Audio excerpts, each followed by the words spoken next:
नमस्कार मित्रों, मेरा नाम नीरज कुमार है और मैं ऑर्थोपेडिक सर्जन हूँ Jayprabha Medanta super speciality hospital में। और मेरी ट्रेनिंग बेसिकली आर्थोप्लास्टी और आर्थोस्कोपी सर्जरी में हुई है। मैं अभी आपसे आर्थोस्कोपी सर्जरी के बारे में साझा करने आया हूँ। ऐसे मरीजों में देखा गया है कि खेलने के दौरान या फिर कोई माइनर ट्रॉमा के कारण, स्पोर्ट्स एक्टिविटी के कारण पेशेंट का शोल्डर डिसलोकेट हो गया, जिसके कारण शोल्डर अनस्टेबल होता है, अपने आप कंधा उतरना या फिर अपने आप कंधा बैठ जाना, ये आम समस्या है। ऐसी स्थिति में जिन मरीजों में बार बार कंधा उतरता है, उसमें हम लोग आर्थोस्कोपी सर्जरी द्वारा बैंका ट्रिपेट करते हैं। बेसिकली उसमें हम लोग एमआरआई करके देखते हैं कि प्रॉब्लम किस जगह पे है, और मोस्टली जो शोल्डर इंस्टेबिलिटी होता है वो या तो ग्लिनॉइड लेब्रम की पैथोलॉजी में होता है या फिर कोई ह्यूमरल हेड की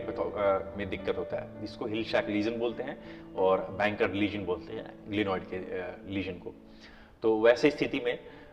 दूरबीन द्वारा शोल्डर के पीछे की तरफ एक छोटा सा छेद किया जाता है और एक आगे की तरफ छेद किया जाता है। दो आगे की तरफ, एक पीछे की तरफ छेद करके इस 3 पोर्टल से हम लोग शोल्डर को जो बैंकर लीजन है या फिर हिल सैक लीजन है, उसमें हम लोग उसकी सर्जरी करते हैं, जिससे कि शोल्डर कंधा का उतरना गिरना बंद हो जाता है। वैसे ही कुछ मरीजों में नी इंस्टेबिलिटी का प्रॉब्लम होता है, तेज चलने में दिक्कत होता है, पैर लड़खड़ाता है, तेजी से चल नहीं पाते हैं, घुटना फंसता है। तो ऐसे मरीजों में या तो मेनिस्कस का टेयर होता है या फिर कोई anterior cruciate ligament, posterior cruciate ligament, ऐसे मरीजों में इनका टेयर देखा गया है। तो ऐसे मरीजों को एमआरआई की जरूरत पड़ती है। एमआरआई में एक बार डायग्नोसिस होने के बाद मरीजों को एक आर्थोस्कोपिक सर्जरी द्वारा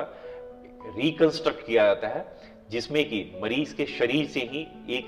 रस्सी बनाया जाता है, मांसपेशी निकाल के उसको रस्सी बनाया जाता है और उसको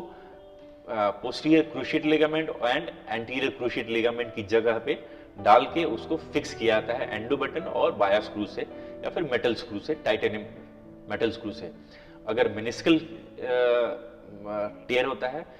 और पेशेंट को सिम्टम्स है पैर फंसने का, पैर भटकने का, वैसी स्थिति में जो मेनिस्कस